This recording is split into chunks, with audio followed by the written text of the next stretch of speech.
Ano yung naging parang gateway para gumanda ang buhay ninyo? Nag-DPWH kami. Gano'ng karaming kotse meron kayo? Parang personal use lang namin, nasa 30 plus na yata siya. 30 plus? 40. Nagagamit niyo ba lahat yan? Yun, hindi na nga. Hindi na nga, kasi ang dami. So, mostly American car siya. Sabi nila, white and black. Yung Lincoln Navigator siya. Black and white. Black and white? Yes. GMC Denali. So, black and white version din siya. Walang ganito sa Philippines. Sa YouTube? Nasa Grand Wagoneer. Pinaship ko from the US. From the US? Nagmamaneho ka rin?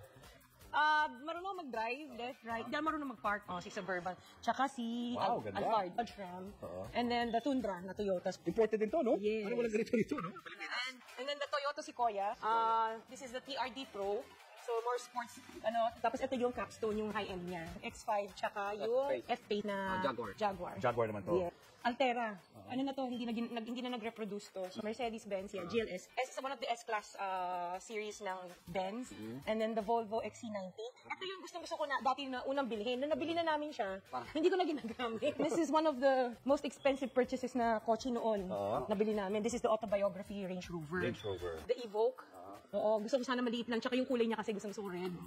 And then, Defender. Nakita ko to sa Dubai. Nakita ko sa magazine. Tapos sabi ko, gusto ko ng ganito. And then we have yung LM, yung Lexus. The higher end of Yes, the higher end of the Alphard. And of course, yung LC2.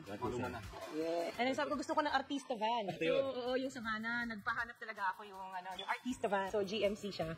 Unang bili namin ng white na Cadillac, dumating tong Ford Bronco. Binalik to. So, this is one of the first editions of the Ford Bronco. So, yung Benz GLE. Tapos, ito yung X7. Nung lumabas siya, bumili kami kaagad. Tapos, we have yung Sprinter. Isang Artista van din siya. Showbiz na showbiz. Artista pa rin. Ito naman, the Gladiator. This is my son's car birthday gift namin sa kanya to. Ito, This is the Porsche, yes. Sabi namin, gusto namin makakaano ng medyo parang sporty, pero hindi namin nagagamit. And then we have the Maserati. Yes. So, nung lumabas siya, bumili kami ng Maserati, itong model na to. Hindi rin siya nagagamit. G63. Matte finish siya. So, very rare yung ganitong kulay. Benz na Avantgarde. Ito yung Bentley. Itong, binili ko to kasi kaya nagustuhan ko to. May wine glass rin sa loob. Pero hindi naman namin nagagamit. So, ito. And then we have the Maybach. Mercedes-Benz Maybach.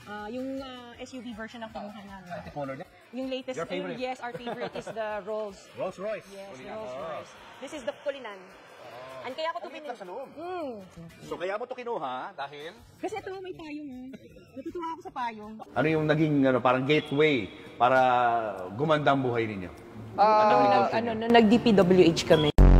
Siyam pala na kumpanya ng mga diskayang nakasungkit umano ng bilyones na kontrata para sa flood control project. Sa pagsusuri ng Billionaire News Channel, aabot sa halos 31.6 billion pesos o mahigit 6% ang flood control projects na posibleng hawak ng pamilyang Diskaya sa buong bansa.